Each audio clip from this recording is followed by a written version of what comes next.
দর্শক ২৪ ঘন্টা presented by Akij Sunshine, Jamuna television নিয়মিত আয়োজনে আপনার সঙ্গে আজ আছি মাহফুজ মিশা। আপনারা জানেন দিনভর আলোচনা বিবিসির একটি প্রতিবেদন নিয়ে, যে প্রতিবেদনে স্পষ্টত প্রমাণিত অর্থাৎ অডিও কলটি তারা ডায়াগনোসিস করে নিশ্চিত করেছে যে জুলাই আগস্টে যে হত্যাকাণ্ড হয়েছে, বিশেষ করে ৫ আগস্ট পর্যন্ত তার সরাসরি নির্দেশনা বা নির্দেশ দিয়েছিলেন তখনকার প্রধানমন্ত্রী, যিনি এখন ভারতে পলাতক, শেখ হাসিনা। সেই আলোচনা নিয়ে সারাদিন যখন গণমাধ্যমে নানান আলোচনা সমালোচনা, সেটির ব্যাখ্যা বিশ্লেষণ প্রয়োগ, ঠিক তখনই রাত ৮টার পরে প্রধান উপদেষ্টার পক্ষ থেকে প্রেস কনফারেন্স করে জানানো হয়েছে ডিসেম্বরের মধ্যে নির্বাচনের সব প্রস্তুতি শেষ করার জন্য স্বরাষ্ট্র মন্ত্রণালয় সহ আইন শৃঙ্খলা বাহিনীকে নির্দেশনা দিয়েছেন প্রফেসর মোহাম্মদ ইউনূস, এবং তার প্রেস সচিব জানিয়েছেন যে তার মানে ফেব্রুয়ারির মধ্যে অর্থাৎ রোজার আগে নির্বাচনের হতে পারে। এইসব নিয়ে আলোচনা করবো আমরা। আলোচনার জন্য স্টুডিওতে আমার সঙ্গে আছেন বিএনপি চেয়ারপারসনের উপদেষ্টা জনাব আতর রহমান ঢালী। জনাব মিস্টার রহমান, স্বাগত আপনাকে। আছেন সিনিয়র সাংবাদিক ও প্রথম আলোর যুগ্ম সম্পাদক জনাব সোহরাব হাসান। সোহরাব ভাই, আপনাকে শুভেচ্ছা ও স্বাগত। এবং আমাদের সঙ্গে আছেন এস এম সাইফ মুস্তাফিজ জাতীয় নাগরিক পার্টির যুগ্ম সদস্য সচিব। মুস্তাফিজ, আপনাকেও স্বাগত আমাদের অনুষ্ঠানে। ঢালী ভাই, আপনাকে দিয়ে আলোচনা শুরু করতে চাই। ডিসেম্বরের মধ্যে এই যে প্রস্তুতির নির্দেশ বা প্রধান উপদেষ্টা ধরেন শুরু থেকেই বলছিলেন ৩০ জুনের মধ্যেই নির্বাচন, কিন্তু কোনো একটা কাজ শেষ করার একদম সুনির্দিষ্ট সময়সীমা বোধহয় এবার আমরা পেলাম, এবং এই বৈঠকটি স্বরাষ্ট্র মন্ত্রণালয়ের সঙ্গে বা সিনিয়রদের সঙ্গে করে তিনি স্বরাষ্ট্র মন্ত্রণালয়কে নির্দেশনা দিয়েছিলেন। এখন কি মনে হচ্ছে, গতকালকেও বা আজকেও বোধহয় মহাসচিব আপনার দলের উনি বলছেন যে ভোটের ট্র্যাকে দেশকে উঠাতেই হবে, ফলে বিএনপির এই যে ধারাবাহিক চাপ, প্রেশার, তারেক রহমানের সঙ্গে লন্ডন বৈঠক, সব কিছু মিলেই কি সরকার এরকম একটা জায়গায় যেতে বাধ্য হলো আপনাদের চাপের কারণেই? ধন্যবাদ আপনাকে। আপনার মাধ্যমে যারা দর্শক আছেন সবাইকে ধন্যবাদ, অভিনন্দন। আমার সহ আলোচক বৃদ্ধ অত্যন্ত, তাদেরকেও ধন্যবাদ জানাচ্ছি। আমার কাছে মনে হয় যে বিএনপির চাপটা বোধহয় জনগণ থেকেই বেশি ছিল। জনগণ একটা নির্বাচন চায়, বিএনপি জনগণের একটি রাজনৈতিক দল, জনগণের সেই আকাঙ্ক্ষাটাকেই বিএনপি সবসময় প্রতিধ্বনিত করে আসছে।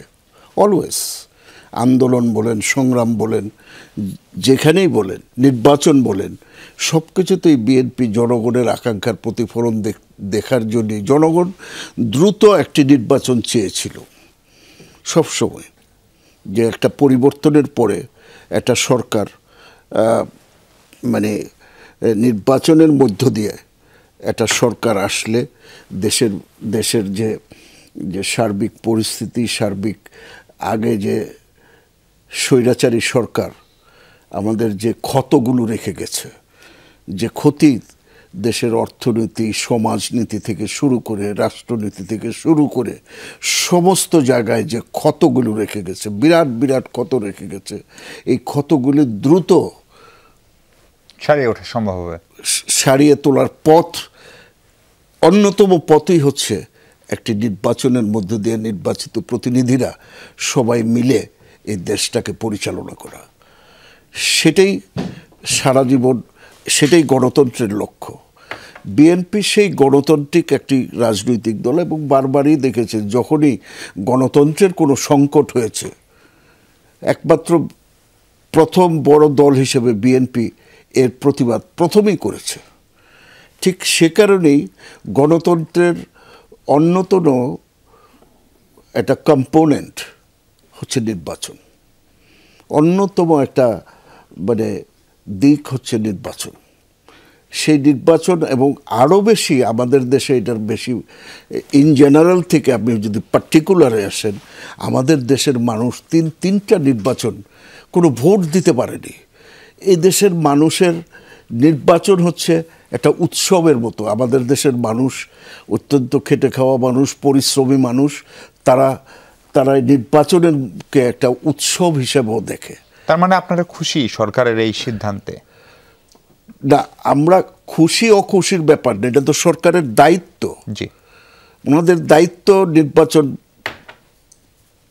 ঘোষণা করা, নির্বাচন পরিচালনা করা। This is part of their business.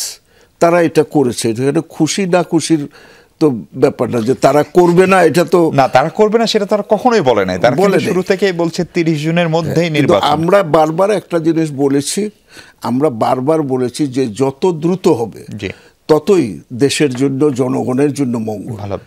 এখন তাইলে আপনারা এই অন্তর্বর্তী সরকারের নিয়ে কি তাহলে বিএনপি আর সমালোচনা করবে না, যেহেতু নির্বাচনের একটা সময়সীমা পাওয়া গেল, মনে হচ্ছে প্রস্তুতির নির্দেশনা দেওয়া হলো, ফলে এখন কি আপনারা সাংগঠনিকভাবে? আমার কথা হলো একটা সরকার ক্ষমতায় থাকলে শুধু নির্বাচন কেন, আরো অন্যান্য বিষয় থাকতে পারে, সেগুলো নিয়ে সমালোচনা তো থাকতেই পারে। শুধু নির্বাচন নিয়ে তো না, একটা সরকার তো সার্বিক, কিন্তু পুরো দেশ পরিচালনায় তাদের কোনো ভুল ত্রুটি থাকলে রাজনৈতিক দল হিসেবে, একটি গণতান্ত্রিক দল হিসেবে সেটাকে পয়েন্ট আউট করা, সেটা তো একটা রাজনৈতিক দলের দায়িত্বের ভিতরে পড়ে। সোহাব ভাই, আপনি এই ডিসেম্বরের মধ্যে ভোটের প্রস্তুতির যে নির্দেশনা যখন দেওয়া হলো, ধরেন এইটাকে কিভাবে দেখেন? এখানে আসলে খুব নতুন কি তথ্য পেলেন, বা এখান থেকে কি আসলে কোনো ধরনের অনুসিদ্ধান্তে যাওয়ার উপায় আছে যে এই সময় নির্বাচন হচ্ছে? ধন্যবাদ আপনাকে, দুই সহ আলোচনা। নাকি সরকার বিএনপিকে খানিকটা নিউট্রালাইজ করলের মধ্য দিয়ে? না, বিষয়টা হচ্ছে সরকার এবং বিএনপি বা অন্যান্য রাজনৈতিক দল বর্তমানে প্রতিপক্ষ, একে অপরের প্রতিপক্ষ হওয়ার কথা না। এই সরকারের কোনো রাজনৈতিক অভিলাষ নেই এবং সেটাই তারা বলেছেন। আর সেক্ষেত্রে তো এই সরকারের দায়িত্ব হচ্ছে একটি নির্বাচন কিভাবে পরিচালনা করবে, কিভাবে নির্বাচনটি সুষ্ঠু হতে পারে। 3টি নির্বাচনে মানুষ ভোট দিতে পারেনি, এই নির্বাচনে কিভাবে ভোট দিতে পারবে। দ্বিতীয়ত, নির্বাচনের পর কি পরিস্থিতি দেয়, দ্বিতীয়ত হচ্ছে নির্বাচনটি কেমন হবে, এবং এর পরের প্রশ্ন হচ্ছে নির্বাচনটি হওয়ার পরে যে উদ্দেশ্যে নির্বাচন, অর্থাৎ গণতান্ত্রিক ব্যবস্থাকে সংহত করা, মানুষের মৌলিক অধিকারগুলো প্রতিষ্ঠা করা এবং গণতন্ত্রের যে পূর্বশর্ত বাক ব্যক্তির স্বাধীনতা নিশ্চিত করা, এটা করা যাবে কিনা, করা হবে কিনা। সুতরাং এক্ষেত্রে কিন্তু সবাই একযোগেই কাজ করা উচিত। আপনি যেটা বললেন যে সন্দেহ সংশয় কাটলো কিনা, আমার মনে হয় অনেকটা কেটে গেছে। কারণ এই লন্ডন বৈঠকের পরেও জাতীয় ঐকমত্য কমিশনের সঙ্গে রাজনৈতিক দলগুলোর বৈঠকে নানামুখী আলোচনা, এবং একটা জায়গায় তো প্রায় বোধহয় অচলাবস্থা দেখা দিল যে ভোট পদ্ধতিটা কি হবে। প্রচলিত যে ভোট পদ্ধতি, এক মাথায় এক ভোট, সেটা গ্রহণ করা হবে বা সেটাই থাকবে, না আনুপাতিক হারে ভোট হবে। কারণ অনেকগুলো দল আনুপাতিক ভোটের দাবিও করেছে। বাংলাদেশ এই মুহূর্তে কিন্তু বাংলাদেশ ভেতরে বাইরে বেশ চাপে আছে। ভেতরের চাপটা হচ্ছে জনগণের আইনের শাসন, জনগণের নিরাপত্তা নিশ্চিত করা, এসবে সরকারের বেশ ঘাটতি আছে। কারণ আমরা কিন্তু এখনও বিভিন্ন জায়গায় এক ধরনের জবরদস্তি, বিভিন্ন আইনের শাসন না মানা, আইন নিজের হাতে তুলে নেওয়ার প্রবণতা। আর এই সময় বাইরের দিক থেকে যেটা যুক্তরাষ্ট্র যে গতকাল যে ঘোষণাটা দিল, ট্যারিফ নীতি, এবং 35%, মাত্র 2% কমিয়েছে 37 থেকে 35, এটি তো বাংলাদেশের তৈরি পোশাক শিল্পের জন্য একটা বড় হুমকি। এবং ব্যবসায়ীরা ইতিমধ্যে প্রকাশ্যে বলেছেন এবং তারা অভিযোগ করেছেন যে এই 3 মাস সময়ে সরকার কিছুই করলো না, মাত্র 2%। এটা তো সরকারের কোনো একটা সাকসেস স্টোরি হতে পারে। হ্যাঁ, সাকসেস সরকার কি করেছে এবং জনগণকে জানানো উচিত আমি মনে করি। এই সরকার জনগণের অভিপ্রায় এসেছে, আন্দোলনের মধ্য দিয়ে এসেছে। সুতরাং একটা নির্বাচিত সরকারের যে দায়বদ্ধতা থাকে জনগণের, এই সরকারের থাকবে না তা তো হতে পারে না। এখন পরোক্ষভাবে আমি মনে করি যে এটাই আলোচনাটা কোন পর্যায়ে আছে, কি হয়েছে, এটা ব্যাখ্যা দেওয়া উচিত। এটা স্পর্শকাতর বিষয় না যে অন্য দেশ যেন ক্ষতিকর হবে আমাদের জন্য, অন্য দেশ জেনে গেলে। আর এর কয়েকদিন আগে মালয়েশিয়ায় যে ঘটনা ঘটেছে, এবং 36 জন, এবং তাদের মধ্যে অনেককে পাঠিয়েছে, 6 জনকে পাঠিয়েছে, এবং বেশ কয়েকজনকে ওখানে তারা আটক করেছে। তারা সেখানে বিচার করার কথা বলেছেন। আমাদের পররাষ্ট্র উপদেষ্টা সেখানে গিয়েছেন। আমরা আশা করি যে একটা কি বলে, যে ঝড় থেকে আমরা মুক্ত থাকতে পারবো। কারণ তাদের অভিযোগটা, এবং মালয়েশিয়াও একটি মুসলিম প্রধান দেশ, কিন্তু তারা জঙ্গিবাদের ব্যাপারে কিন্তু খুবই স্পর্শকাতর, খুবই সংবেদনশীল, এবং সেটি যখন এখন বিশ্বব্যাপী জঙ্গিবাদের সেই তৎপরতা নেই, কিন্তু যখন ছিল তখনও মালয়েশিয়া খুব কঠোর অবস্থানে ছিল। এখন আমাদের এখানে অনেকেই কিন্তু বলে যে জঙ্গি টঙ্গি নেই, এবং কয়েকদিন আগে ঢাকার পুলিশ কমিশনারও বললেন যদি নাই থাকে তাহলে এই বাংলাদেশি বেছে বেছে বাংলাদেশি আরও কয়েকটি দেশের কর্মীরা আহত হয়েছে, কর্মীরা গ্রেপ্তার হয়েছে এবং হয়রানি গ্রেপ্তার হয়েছে, এবং অনেকে নজরবন্দিতে আছে। মানে তারা গিয়েছে কিন্তু বাংলাদেশের তার জীবন জীবিকার জন্যে, তার কোনো মহলের খপ্পরে পড়েছে। মনে করি না যে যার জমি বিক্রি করে অথবা তার সমস্ত সঞ্চয় ব্যয় করে যারা মানে জীবিকার সন্ধানে গেছে তারা যে স্বেচ্ছায় এই কাজগুলো করেছে তার কোনো খপ্পরে পড়েছে বা সেই বাইরের শক্তি। ভাই আপনাকে একটু থামাই, আমি একটু সাইফ আপনার কাছে আসি।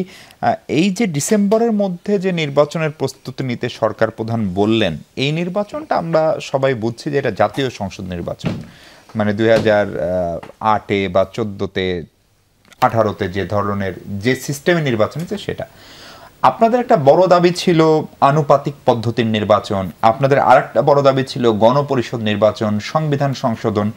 এই সময়সীমা ঘোষণার মধ্য দিয়ে কি এনসিপির আরো একটা দাবি মানে পূরণ হলো না, এরকম কিছু, বা এটা কি আপনাদের এক ধরনের পরাজয়? দেখুন, আমি আসলে এটাকে মানে পরাজয় বা জয়ের এদিকে যাব না। এখন ওইটা কিন্তু ক্লিয়ার করেনি যে আসলে এই সময়ে নির্বাচনের জন্যই আসলে সব মানে প্রস্তুতি নিচ্ছে। সেখানে বলা হয়েছে যে প্রয়োজনীয় যে সংস্কারের কথাগুলো আসছে সেগুলো সম্পন্ন করেই নির্বাচনের দিকে যেতে হবে। যদি ফেব্রুয়ারিতে ইলেকশনের ডেটটা দেয় তাহলে তো ডিসেম্বরের মধ্যে আসলে সেই প্রস্তুতিগুলো নিতেই হবে। তবে আমরা যে জায়গায় আসলে স্ট্রংলি আছি সেটা হচ্ছে যে মৌলিক সংস্কারগুলো কথাগুলো বললেন, এবং বিচারের জায়গাটা। আজকে আপনার বিবিসির তো একটা রিপোর্ট আপনারা দেখলেন যে শেখ হাসিনা ডিরেক্ট হচ্ছে যে লিথাল ওয়েপন ইউজ করতে বলেছে। তো এরকম ক্রিমিনাল যে আসলে এভাবে জনগণকে, ছোট ছোট বাচ্চাদেরকে খুন করেছে ডিরেক্ট আসলে ঘোষণা দিয়ে, তাদের আসলে বিচারের জায়গাটা কতটুকু প্রক্রিয়াশীল হচ্ছে, কতটুকু গতিতে আগাচ্ছে, এবং মৌলিক সংস্কারের যে বিষয়গুলো সেগুলো কতটুকু হচ্ছে, এটা একটা বিষয় অবশ্যই নির্ভর করবে। নির্বাচনের আগেই করতে হবে। মৌলিক সংস্কার ব্যাপারটা তো কিছুটা নির্বাচন আগে করতেই হবে, প্রয়োজনীয় যতগুলো সংস্কার আছে সেগুলো নির্বাচনে আগেই করতে হবে। বিচারিক প্রক্রিয়াটা তো চলমান থাকবে, এটা তো নির্বাচন আগে সব সম্পন্ন হওয়া সম্ভব না যদি আমরা প্রপার কোয়ালিটিটা এনশিওর করতে চাই। তার মানে তো বিচারের সঙ্গে নির্বাচনের কোনো দ্বন্দ্ব বা সম্পর্ক নাই। বিচার আমরা তো নির্বাচনের একটা রাজনৈতিক দলের তো অবশ্যই নির্বাচনের যেতেই হবে, এবং আমরা তো নির্বাচনের পক্ষে। কিন্তু ভাই যে বললো যে গত 3টি ইলেকশন আসলে সঠিকভাবে হয়নি বা যেভাবে হয়েছে আর কি, কিন্তু কেন হয়নি সেটার কোয়েশ্চেনটা তো আসা উচিত। এটা নট জাস্ট বিকজ অফ একটা রাজনৈতিক দল এইভাবে ছিল, সেটা জন্য তার ফ্যাসিস্ট কাঠামোটা কোন কোন কম্পোনেন্ট দ্বারা পরিচালিত হয়েছে, সেই কম্পোনেন্টগুলো যদি এখন আমরা না সরাই তাহলে তো আমরা আবার সেই সেম ফেজে সেম জায়গায় যেতে হবে আমাদেরকে। এবং এখনকার যেই শক্তিশালী যে রাজনৈতিক দলগুলো আছে তাদের ধারণা হচ্ছে যে হ্যাঁ, তারা হয়তো এটা খুব ইজিলি পার করে ফেলবে, বা 300 আসনেই তাদের একটা বিশাল অঙ্কের মানে জয় হবে। সেই জায়গাটাতে থেকে তাদের একটা কনফিডেন্স জায়গাতে তারা বারবার চেষ্টা করছে। আপনার দলের নেতাও বলেছেন যে আপনারা 300 আসনে জয়ী হবেন। হ্যাঁ, আমরা 300 আসনে আমরা মনে করছি যে আমরা 300 আসনে জয়ী হব, কারণ আমরা যখন জনগণের কাছে যাচ্ছি এটার প্রতিক্রিয়া আপনারা দেখছেনই, আপনাদের সব সংবাদ মাধ্যমগুলো এখানে থাকছে। প্রত্যেকটা জেলা আমরা এখন পর্যন্ত 13টি জেলা কভার করেছি, 2টি বিভাগ আমাদের কমপ্লিট হয়েছে, এবং প্রত্যেকটি জেলায় মানে বা মানুষের যে রেসপন্স, এটা আমি আসলে লাস্ট 17-20 বছরে আসলে দেখিনি যে এরকম করে মানুষ আসলে কাছে আসে। আসনে জয়ের ব্যাপারে আশাবাদী হলে সেটা যদি কোনো সমস্যা না হয়, তাইলে পুরানো কোনো দল যদি সব আসনে জয়ের স্বপ্ন দেখে, সেটা তো আমরা অস্বীকার মানে কোনো স্বপ্ন তো আমাদের বাধা নেই, তারা স্বপ্ন দেখতেই পারে। তো মাঠের বাস্তবতার জায়গা থেকে আমার মনে হয় যে বিএনপি 50-60টা সিট হয়তো পেতে পারে, এবং যত দিন যাচ্ছে, ধরেন একদিন যাচ্ছে বিএনপির ভোটগুলো কমছে, এই জন্য ধরেন বিএনপির তারাটা বেশি যে যত দ্রুত আমার দেওয়া যায়। কারণ একটা দল যখন অভ্যুত্থানের পরে যেই আশাকাঙ্ক্ষা নিয়ে দলটির মানে সমর্থক যারা যে এক্সপেকটেশন করেছিল, বাংলাদেশের জনগণ যে এক্সপেকটেশন করেছিল, তারা তো ফুলফিল করতে পারছে না। আপনি প্রত্যেকটা জায়গায় চাঁদাবাজির জায়গা থেকে শুরু করে দেখবেন দলীয় অন্তর্কন্দলেই হচ্ছে যে 100+ মানুষ মারা গেছে। যে দলের ভিতরেই আসলে ওই সংস্কারটা প্রয়োজন, সেই দল আসলে রাষ্ট্রকে কীভাবে পরিচালিত করবে। এবং এই জন্য কিন্তু ধরেন যত দিন যাচ্ছে আমার মনে হয় বিএনপির একটা একটা করে ভোটের আসনও কমবে। এবং পুরো আমরা যখন গ্রামের মানুষের কাছে যাচ্ছি, তারা আমরা আগে শুনতাম না যে বিকল্প কি, অল্টারনেটিভ কি, কারণ তারা আসলে এই দুইটা দলের মধ্যে আসলে দ্বিদলীয় রাজনীতি, হ্যাঁ এই দুইটা দলের মধ্যে কোনো হোপ পাচ্ছিল না যে আসলে এই দল গেলে তো আরেক দল এইভাবেই হবে কিনা। সেই জায়গা থেকে এখন কিন্তু এই যে বিকল্প কিন্তু এসছে, তাদের কাছে অপশন এসছে, এবং সেই জায়গা থেকে আমরা আসলে কনফিডেন্ট। আমরা মনে করি যে যদি আসলে প্রপার ওয়েতে আমরা মানুষের কাছে পৌঁছাতে পারি, আমরা যেটা চেষ্টা করে যাচ্ছি, আমরা কৃষক থেকে শুরু করে সবার সাথে আমরা যে কথা বলছি, তাদের কি চাওয়া পাওয়া, তারা যেটা তারা বারবার বলছে যে তারা এর আগে আসলে অনেক দিন প্রায় ২০-২৫ বছর ধরে কোনো রাজনৈতিক দলের নেতাদের এইভাবে তাদের কাছে আসতে দেখেনি। এসছে হয়তো বা ভোটের আগে ৫০০ টাকা ১০০০ টাকা দিয়ে ভোটটা কিনেছে, তারপর আসলে ভুলে গিয়েছে। সেই মানে ভোটারের যে নাগরিক অধিকার নিশ্চিত করা, সে ভোটটা দেবার পরে যে তার ৪-৫ বছর যে তার অধিকার নিশ্চিত করা, এটা তো কোনো রাজনৈতিক দল কোনো নেতা করতে পারে। আপনার সময় শেষ, আমি একটু ভাই আতাউর রহমান ঢালি আপনার কাছে একটু আসতে চাই। তার মানে আপনি নিশ্চয়ই সাইফকে শুনছিলেন, বিএনপির নির্বাচন প্রথমে ডিসেম্বরের ভিতরে চাইলো, তারপরে এখন ফেব্রুয়ারি মানে রোজার আগে, এবং সরকারও সেদিকে হাঁটছে। ফলে ভোট নিয়ে তাড়াহুড়া করার পেছনে বিএনপির কি এটাই কারণ, যেটা জাতীয় নাগরিক পার্টির নেতা বলছিলেন যে যত দিন যাচ্ছে বিএনপির ভোট কমছে, উনি বলছেন ওনার ভাষায় ৬০টার মতো সিট বিএনপি পেতে পারে। আপনারা কি আসলে ভোট নিয়ে ভয় পাচ্ছেন?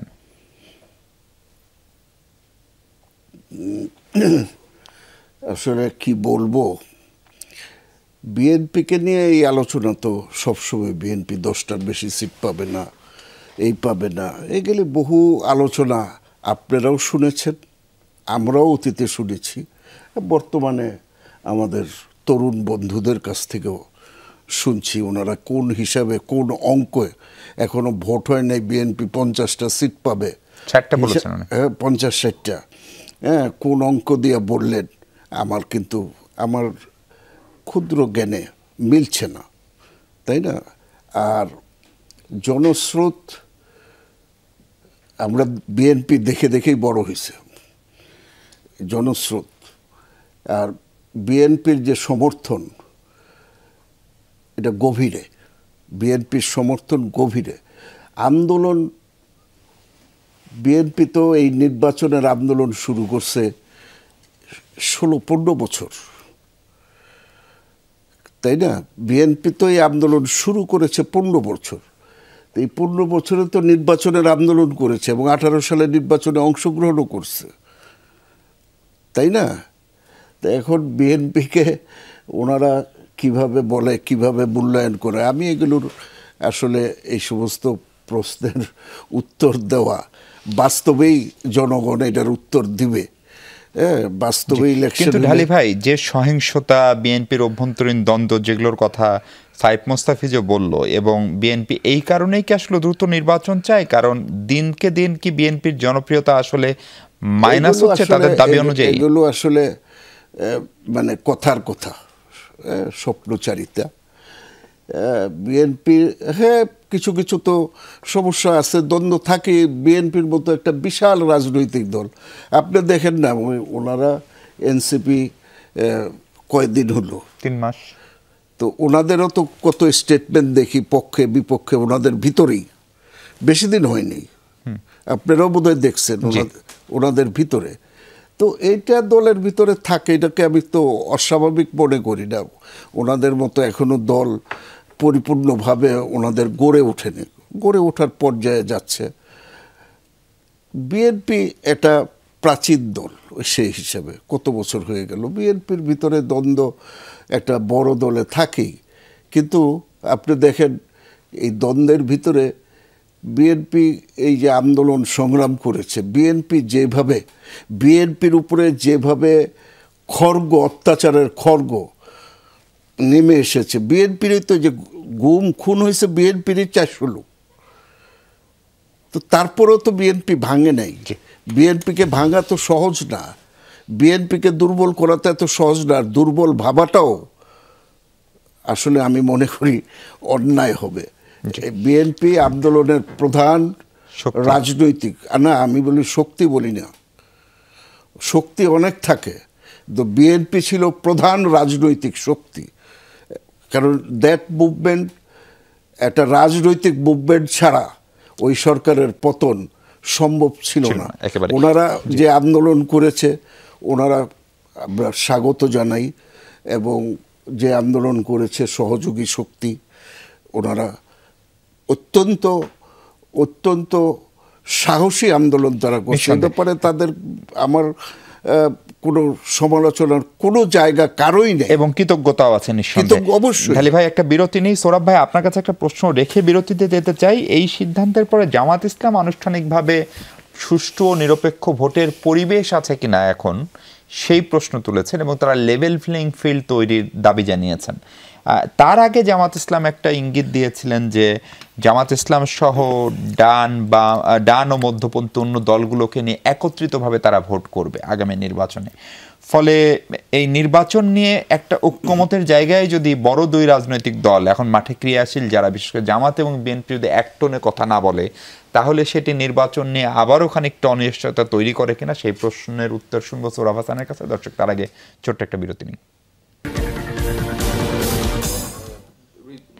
দর্শক, আরেকবার স্বাগত 24 ঘন্টায়। সোহরাব হাসানের সঙ্গে কথা বলছি আমরা। সোহরাব ভাই, আপনার সঙ্গে যে প্রশ্নটা করছিলাম সেটা হচ্ছে সুষ্ঠু ও নিরপেক্ষ নির্বাচনের পরিবেশ আছে কিনা। জামাত ইসলামের পক্ষ থেকে সেই প্রশ্ন তোলা হয়েছে লেভেল প্লেইং ফিল্ড নিয়েও।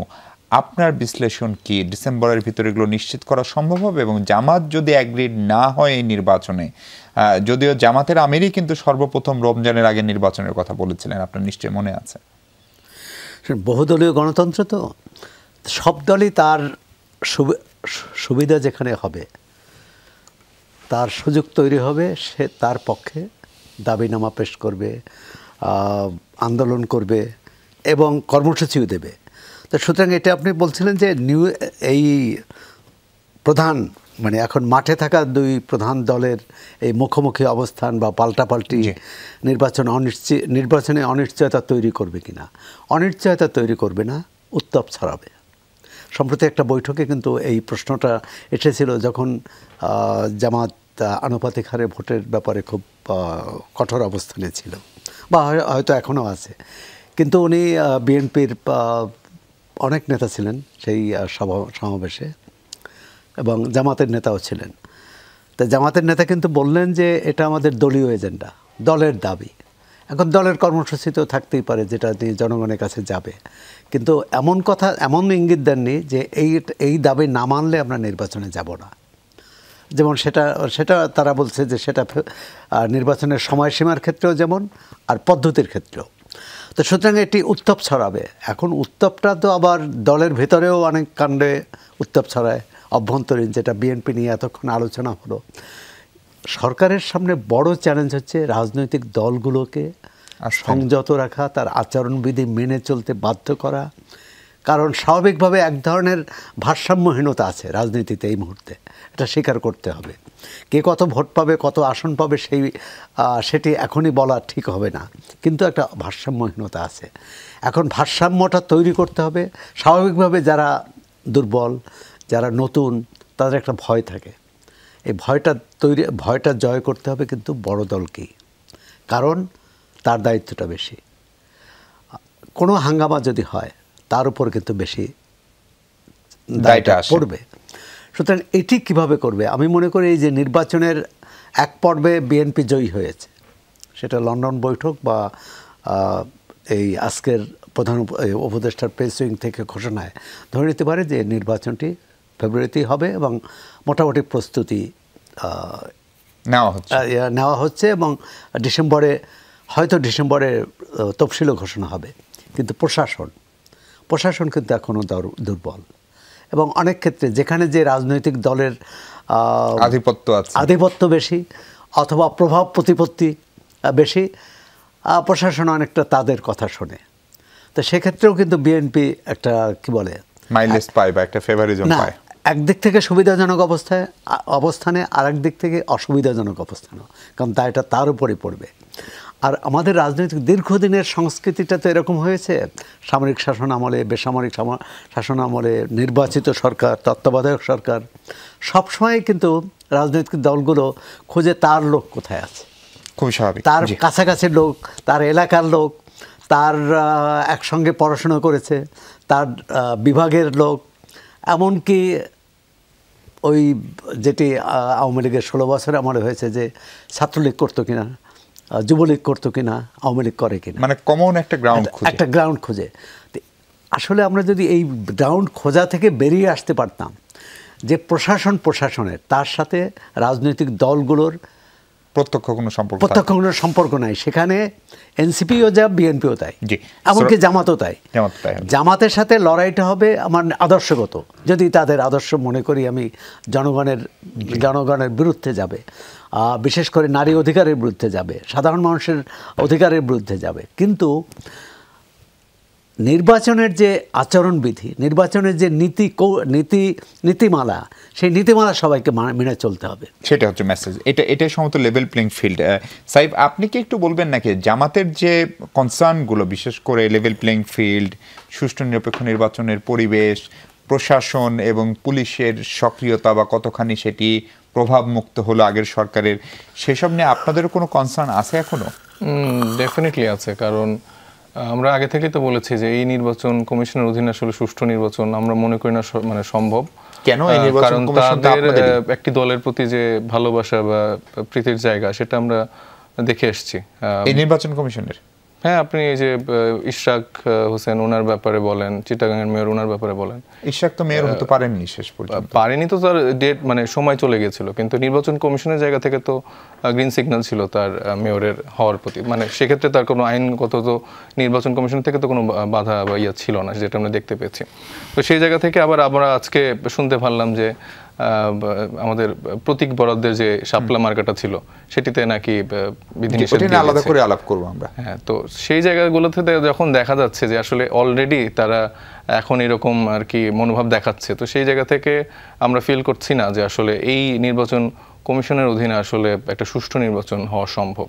কিন্তু সাহেব, সত্যি সত্যি যদি এখন আরেকটা নির্বাচন কমিশন গঠন করতে হয়, সেটার জন্য সার্চ কমিটি খুঁজে বের করা, সেই আলোচনা বা সেই প্রক্রিয়া যদি শুরু হয়, তাহলে কি আদৌ আর সঠিক সময়ে বা ঘোষিত সময়ে নির্বাচন সম্ভব, নাকি আপনাদের এই দাবিটাই এই জন্য যে নির্বাচনটা যেন পিছিয়ে যায় আবারও? না, ডেফিনেটলি সম্ভব। এই নির্বাচন কমিশন তো মানে এমন কোনো কাজ করে ফেলেনি এখনো। আমরা যেই মৌলিক সংস্কারের কথাগুলো বলছিলাম, সেখানে তো স্পষ্ট বলা ছিল যে আগে মানে নির্বাচন কমিশন রিলেটেড মৌলিক সংস্কারের পরে নির্বাচন কমিশনকে নিয়োগ দেয়া, কিন্তু আমরা দেখেছি তার আগেই তড়িঘড়ি করে নির্বাচন কমিশনার নিয়োগ দিয়ে ফেলেছে। তো আমরা যে সিস্টেমটার চেঞ্জের কথা বলছি, আমরা যে নির্বাচন কমিশনকে ঢালাওভাবে সংস্কারের কথা বলেছিলাম, সেটা হওয়ার আগেই তো সেই কম্পোনেন্টগুলো নিয়েই সে এখন তার পদে বহাল আছে, এবং তার ফলে তো সে আগের ব্যবস্থাই সে একটা নির্বাচনের দিকে নিয়ে যেতে পারে।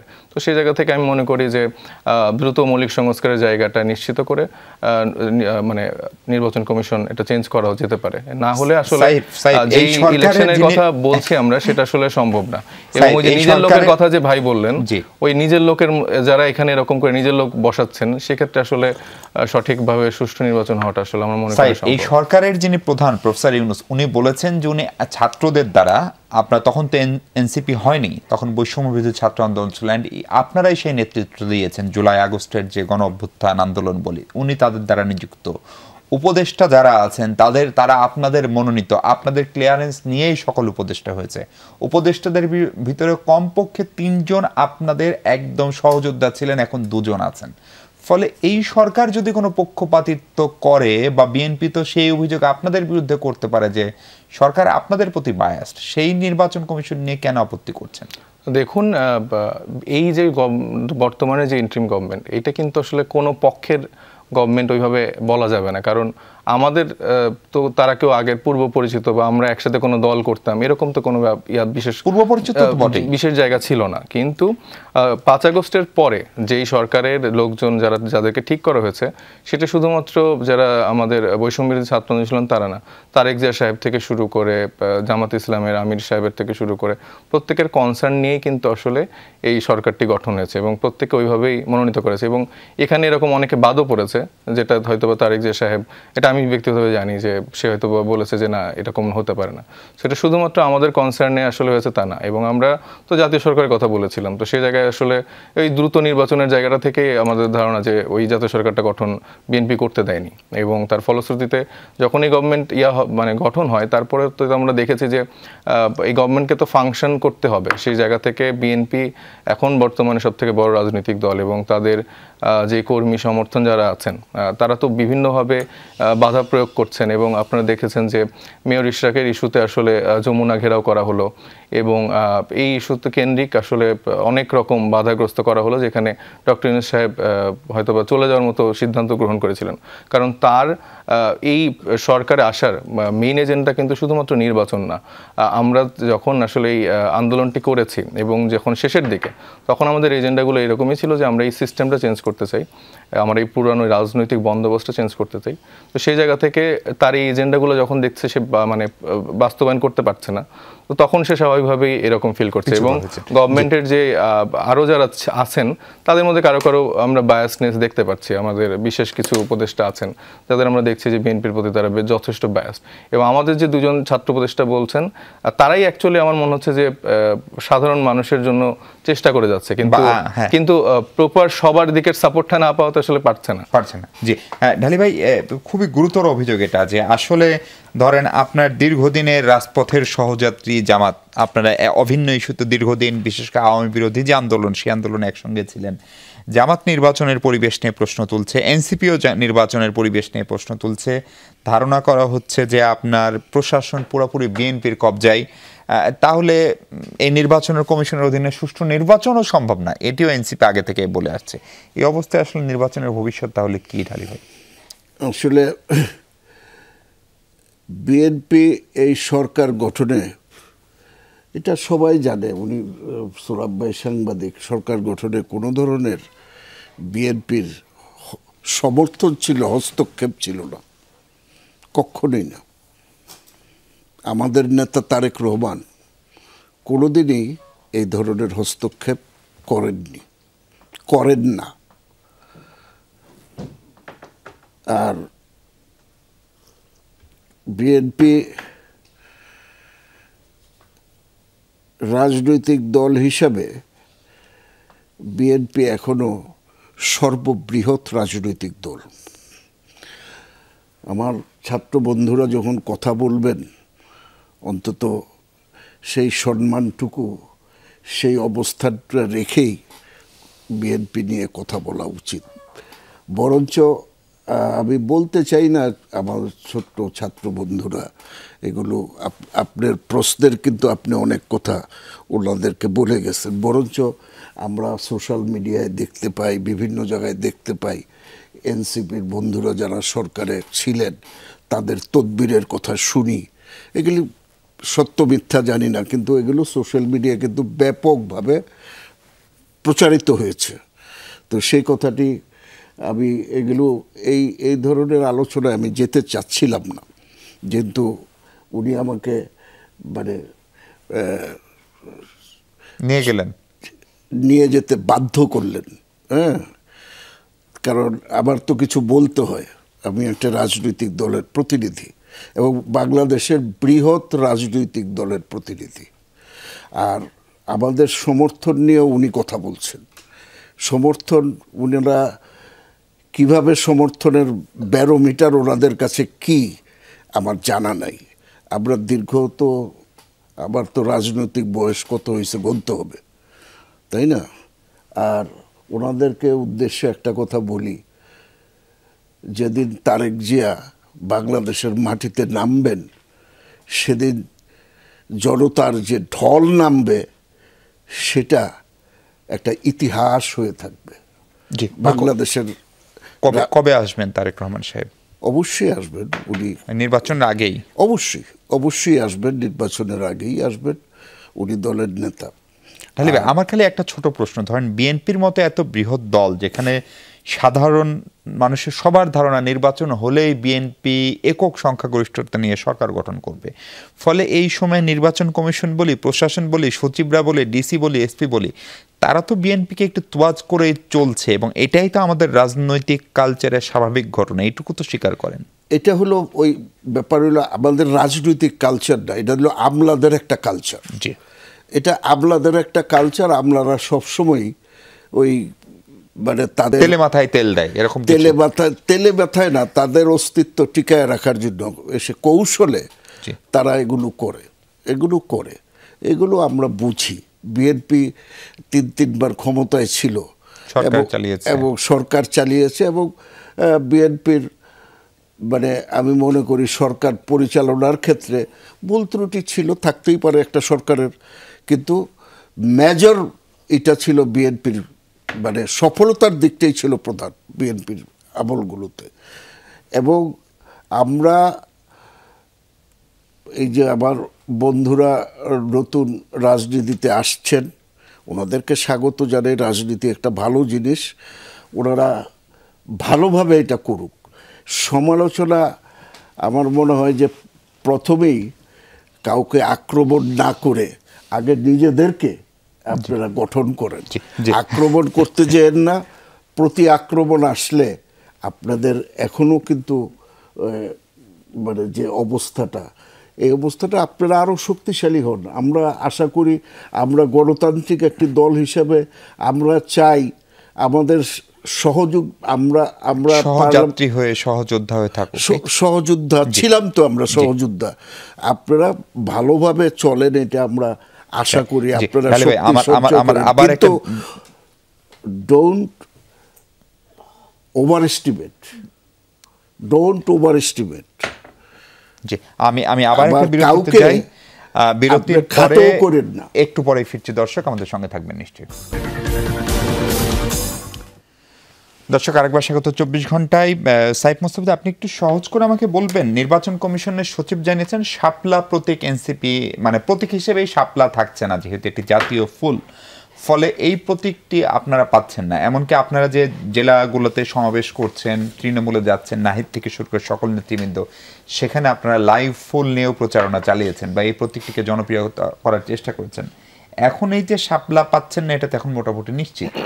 আর নির্বাচন কমিশন নিয়ে আপনাদের আগে থেকে আপত্তি ছিল, এইটার ফলে কি আপত্তি আরো তীব্র হলো? হ্যাঁ, ডেফিনেটলি এটার ফলে তো আপত্তি আরো তীব্র হলো। কারণ আমরা যখন মাঠ পর্যায়ে যাচ্ছি, আসলে এত বললেন না যে কোথায় বিএনপি এত দিনের একটা বড় রাজনৈতিক দল আর কোথায় এনসিপি 3 মাসের একটা রাজনৈতিক দল, কিন্তু মাঠের বাস্তবতায় শাপলা অলরেডি জনপ্রিয় হয়ে গেছে।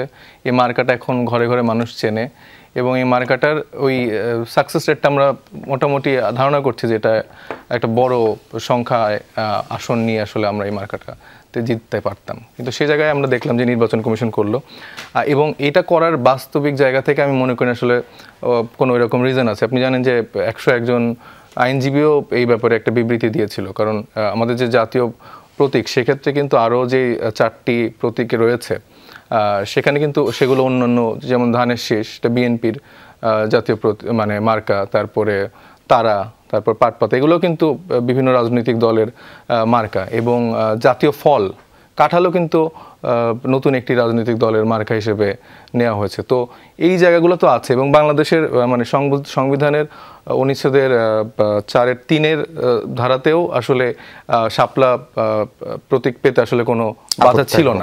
আপনি কি একটু ছোট্ট করে আমাকে বলবেন যে বিএনপির বিরুদ্ধে কি আসলে একটা জোট আপনারা করছেন? বিশেষ করে জামাত ইসলামের একজন নেতা আজকে এরকম একটা ইঙ্গিত দিয়েছেন যে ইসলামী দল, মধ্যপন্থী দল তাদেরকে নিয়ে। না, নট রিয়েলি। আমরা আসলে সলোই আগাচ্ছি, মানে আমরা আসলে কারোর সাথে জোটবদ্ধ জামাতের সঙ্গে জোটে যাচ্ছেন না? না, আমরা জোটবদ্ধ হওয়ার প্রয়োজনীয়তা বোধ করছি না, কারণ পুরো বাংলাদেশেই আমাদের সাংগঠনিক সেই বিস্তারটা হয়েছে এবং আমরা 300 আসনেই মানে নির্বাচন করার জন্য প্রস্তুত, এককভাবেই আমরা প্রস্তুত। এবং বিএনপির সাথে তো আমাদের কোনো দ্বন্দ্ব নেই। মানে বিএনপির সাথে মানে ওনারা আমার অত্যন্ত শ্রদ্ধার মানুষজন এবং আমার বয়সের দ্বিগুণ তাদের বয়সের রাজনৈতিক জীবন। তো সেই জায়গা থেকে ওনাদের থেকে তো আমরা শিখবো, কিন্তু আমাদের এই কথাগুলো আসছে ক্ষোভের জায়গা থেকে। বিএনপির বড় বড় দায়িত্বশীল নেতারা যখন আমাদেরকে এরকম করে কথা বলছে, ছোট করছে, হেয় করছে যে ছোটদের দল এইটা সেটা, তো সেই জায়গা থেকে মাঠের বাস্তবতা যখন আমরা দেখছি, তো সেই জায়গা থেকে তো কিছু উত্তর আসলে তাদের সামনেও নিয়ে আসার প্রয়োজন, কারণ তারা যে ধূম্রজালের মধ্যে থাকছে সেটা তাদের ভাঙানোটা খুব প্রয়োজন বলে আমি মনে করি। এবং আরেকটি বিষয় আমি একটু বলতে চাই। ভাই বলল যে তদবিরের ব্যাপারটা, বিভিন্ন জায়গায় 20 কোটি টাকা। দেখেন, আমরা কিন্তু অলরেডি বলেছি যে মিডিয়া হাউসগুলো আওয়ামী লীগের সময় কিভাবে ফাংশন করেছে।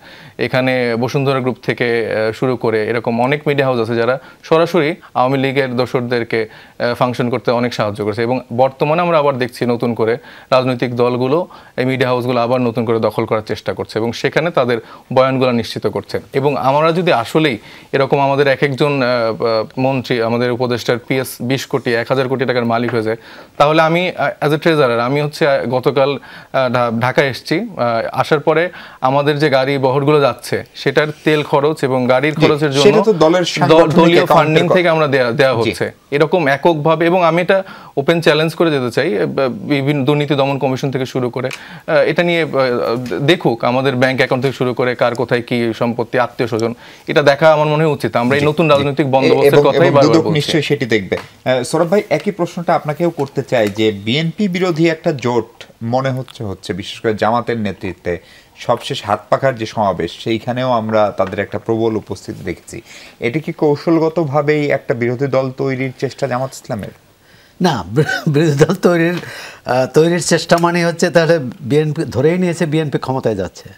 নির্বাচনের আগে আমরা কিভাবে বলি যে কোন দল ক্ষমতায় যাবে, ক্ষমতায় যাওয়ার চেষ্টা, বা ইসলামী হোক, মধ্যপন্থী হোক, তাই বামপন্থীরা যাচ্ছে না, এটা নিশ্চিত। হ্যাঁ, ঢালি ভাই যখন একসময় বামপন্থী নেতা ছিলেন, কারণ তাদের ওই সামর্থ্য নেই এখন, এবং তারা অনেকে হয়তো বিএনপির সাথে বা অন্য দলের সাথে এক ধরনের সমঝোতা করবেন। প্রশ্নটা হচ্ছে যে আমরা রাজনীতিতে কিন্তু পারস্পরিক শ্রদ্ধাবোধ এবং আস্থার সম্পর্কটা খুব জরুরি। আমরা যখন ধরেই নেই, ছোট বড় বলে না, এক দল আর এক দল, এক ব্যক্তি আর এক ব্যক্তির প্রতি কীভাবে কীরকম আচরণ করে, এবং সেটি প্রশাসনের, সেটি রাজনীতিতে, তার উপর কিন্তু গণতন্ত্র যে আমরা নতুন বাংলাদেশের নতুন বন্দোবস্ত চাই, নতুন বাংলাদেশের প্রত্যয় ঘোষণা করি, সেটা আমার আচরণ দিয়ে প্রমাণ করতে হবে। এটি এনসিপির জন্য যেমন সত্য, বিএনপির জন্য সত্য, জামাতের জন্য। যে প্রশ্নটি তুলেছেন আপনি যে জামাত এরকম একটা ঐক্যজোট করবে কিনা বা করার চেষ্টা, রাজনৈতিক মহলে এটা বেশ আলোচনা আছে। এক দলের সমাবেশে আর এক নেতারা যান, আবার বিএনপিও যে এককভাবে নির্বাচন করবে তা কিন্তু মনে হচ্ছে না। বিএনপির সঙ্গেও অনেক দল, এবং সেক্ষেত্রে বেশিরভাগ যেটা তরুণ বন্ধু বললেন, আর সেটা হচ্ছে আসন সমঝোতার একটা সম্ভাবনাই বেশি। সেটা হলো জামাত ইসলামী হয়তো নির্বাচন করলো যেখানে ভাবলো যে তাদের প্রার্থীর জয়ের সম্ভাবনা কম, অথবা অন্য দলের সম্ভাবনা বেশি। সেক্ষেত্রে জামাত যদি মনে করে বিএনপি তার প্রতিদ্বন্দ্বী, তাহলে অন্যের সাথে হাত মেলাবে, এটাই স্বাভাবিক। কারণ রাজনৈতিক মত পথে কিন্তু ইসলামী আন্দোলন এবং জামাতের এক হওয়ার কোনো কারণ নেই। এমনকি কোনো সেকুলার দল বা এনসিপি যারা মধ্যপন্থী মধ্যপন্থী হিসেবে পরিচিত, আমি দাবি করার কথাটা বলবো না, যে তারা মধ্যপন্থী নিজেদের বলেছেন এবং মধ্যপন্থী হিসেবে পরিচিত, তার সঙ্গেও কিন্তু রাজনৈতিক জোট হয় না। এখন নির্বাচনী জোট হতে পারে, কৌশলগত জোট হতে পারে। বিএনপি যেমন দীর্ঘদিন বলেছেন জামাত তাদের আদর্শগত মিত্র না, জামাত হচ্ছে কৌশলগত মিত্র। আগামী নির্বাচনে এরকম কৌশলগত মিত্র এখনই বলা যাবে না কে কার কৌশলগত মিত্র হবে, সেটি সময় বলে দেবে। জি ঢালি ভাই, একদম শেষ সময় বিএনপি বিরোধী যদি একটা জোট হয় জামাতের নেতৃত্বে, তার বিপরীতে আমরা দেখেছি বিএনপিও অনেকগুলো দল, ধরেন আন্দালিব রহমান প্রার্থী থেকে শুরু করে জোনায়েদ সাকি থেকে শুরু করে মাহমুদুর রহমান মান্না, তাদের দলগুলো আপনাদের সঙ্গে থাকলে আপনারাও কি কোনো জোট করবেন, বা ওই জোটটাকে আসলে কিভাবে সামলাবেন? সেটা রাজনৈতিক কৌশলের বিষয়, তো সেটা এই মুহূর্তেই বলা কঠিন। এটা তো একটা কৌশল, এটা তো নীতির বিষয় না। আর ইসলামী দলগুলো আমাদের দেশে দেখেছি বারবার, 71-এও দেখেছি বারবার তারা ঐক্যবদ্ধ হওয়ার চেষ্টা করেছে, কিন্তু কখনোই কিন্তু তারা ঐক্যবদ্ধ হতে পারেনি। এমনকি একবার হাফেজ হুজুর ইলেকশন করছে, ওনারও বিরোধিতা করছে, এরকম এবারও ওনারা করতেছে, করুক। এটা নিয়ে বিএনপির আমি মনে করি না কোনো ধরনের ভয়ের জায়গা আছে, কারণ এই ইসলামী দলগুলো ইলেকশন করে কত পার্সেন্ট ভোট পায় অতীতের ইতিহাসগুলো দেখেন। পাকিস্তানেও দেখেছি ইসলামী দলগুলি অত্যন্ত শক্তিশালী। ফজলুর রহমান যখন ফজলুর রহমান যখন রাস্তায় নামে, কিন্তু পার্লামেন্টে একটা সিটও কিন্তু তাদের নাই। তো কাজেই আমাদের দেশের ইসলামী দলগুলো ধরেন বিএনপির কাঁধে চেপা একসময় অনেক সিট পাইছে, আবার বিএনপির বাইরে গেলে তাদের সিট অনেক কমে আসছে, দেখা গেছে। তো তারা জোট করতেই পারে বিএনপির বিরুদ্ধে। বিএনপি যেহেতু বৃহৎ রাজনৈতিক দল এবং বিএনপি তারা মনে করে যে বিএনপি ক্ষমতায় যাবে, সেই জন্য বিএনপিরই তারা প্রতিপক্ষ হতে পারে।